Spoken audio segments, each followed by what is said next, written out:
Bienvenue sur la section intermédiaire. Vous avez sans doute terminé le niveau débutant et vous sentez assez d'attaque pour faire le niveau intermédiaire. Je tiens à vous rappeler une chose, c'est que vous auriez dû, si vous ne les avez pas fait, retourner derrière, faire les exercices. Vous devez faire les exercices avant de poursuivre. Vous devez maîtriser tous les éléments précédents avant de venir mettre votre nez dans le niveau intermédiaire. C'est super important. Et sans surtout, si c'est votre premier langage de programmation, n'omettez pas les exercices. Vous allez simplement vous buter un mur très rapidement si vous ne maîtrisez pas la base. Donc, on commence cette section-là tout doucement avec un concept très simple. Ça s'appelle les inums. Les inums, ça sert à quoi? Ça sert à offrir des choix qui sont limités. Donc, je sais pas, on pourrait prendre l'exemple d'un site web. Un inum, la façon la plus logique de l'imager serait le drop-down menu. Le menu que vous appuyez et là, il y a une espèce de case qui descend et vous avez le sexe par exemple, ou non, le sexe habituellement c'est un radio button. Ça pourrait être, je sais pas, le niveau d'un compte. Mettons qu'on prend l'exemple de ce site. Le niveau du compte, si vous êtes étudiant, vous avez accès à ça. Si vous êtes créateur de contenu, vous allez avoir accès au panneau de création de contenu. Si vous êtes administrateur, vous avez même accès au cPanel, vous avez accès au core du site. Donc voici comment ça se fait. C'est plutôt simple, mais ça va devenir plutôt utile plus tard. Dès que vous allez entrer dans le domaine du jeu vidéo ou du web, très important. Donc comment est-ce qu'on déclare ça? Premièrement, on déclare dans une classe, idéalement. Euh, on va utiliser le mot-clé enum et après on va mettre le nom de notre enum simplement. Donc niveau compte, niveau, mon dieu, niveau compte par exemple, pour reprendre l'exemple que je viens de vous donner. Euh, Après, il y a différents styles de syntaxe. Il y en a qui vont simplement mettre les niveaux de compte. Donc je sais pas, invité. Mettez pas d'accent dans des enums, soit dit en passant.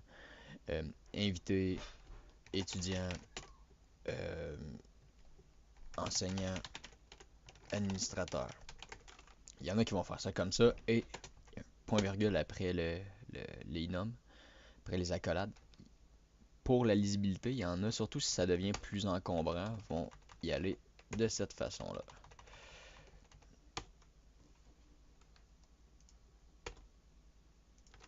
Et voilà. Donc ça fonctionnerait. C'est comme ça qu'on déclare un enum.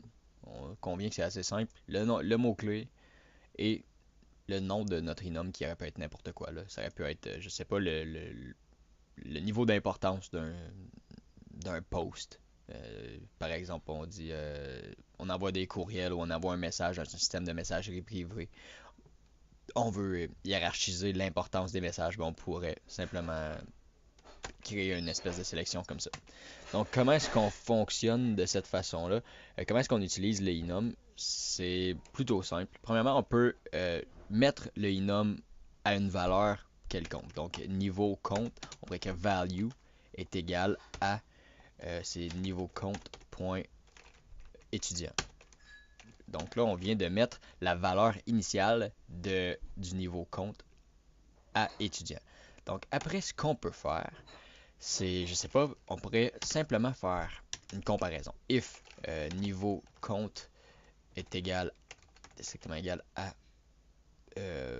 niveau compte point enseignant, on va lui dire, euh, là on a pris étudiant, on va y aller avec étudiant.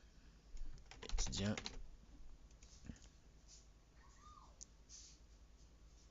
Ah, c'est pas niveau compte qu'il faut que j'écrive ici. Excusez-moi, belle erreur. Niveau compte est point étudiant. On va écrire CW tab.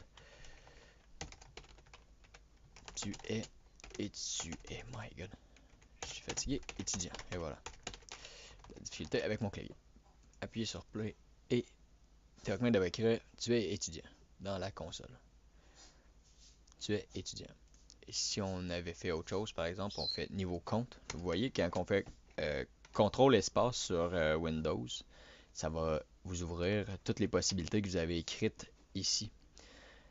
Donc, si on met ça, et voilà. Et là, on pourrait faire simplement un else pour qu'il nous dise autre chose, parce qu'on n'avait pas mis de else. Si vous avez, tu n'es pas étudiant. Et maintenant, il devrait nous écrire que nous ne sommes pas étudiants. Donc, tu n'es pas étudiant. Vous voyez, on peut intégrer ça de plusieurs façons, mais ça fait rapidement le tour de l'inom. On pourrait approfondir un petit peu, mais là n'en est pas l'intérêt. C'est l'utilisation de base du inom et ça devrait vous convenir pour l'instant. Donc on se voit dans la prochaine vidéo.